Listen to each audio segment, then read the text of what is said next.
Так яка е традиция souboru? Ансамбълът е създаден преди 16 години.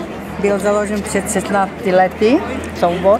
Изпълнява традиционен и обработен български фолклор от региона на Странджа и Тракия. Спрацувал и представuje typický folklor z regionu Stranджа a Тракия.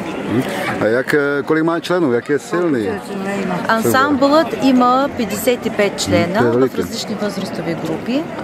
Má 50 členů v různých kategorií věkových.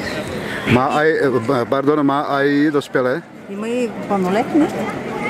Не, пълнолетни не. Деца до 18 години. Dospělí tam nejsou, jsou tam děti do 18 let. Jaké jsou podmínky tam na folklor u vás? Какви са условията за развитието на фолклора в България и в вашия регион? Myslím, podpora státu.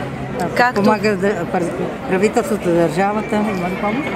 Да, както в Чехия, така и в България изключително много се държи на музикалното възпитание на децата чрез фолклора. То е заложено още в ранна детска възраст и се развива във всичките етапи на обучение на децата.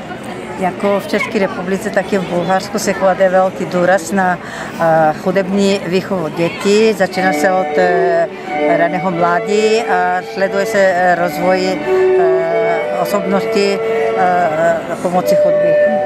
Tak děkuji za těma, nech se jen tady zbytek festivalu moc líbí ještě. Děkuji.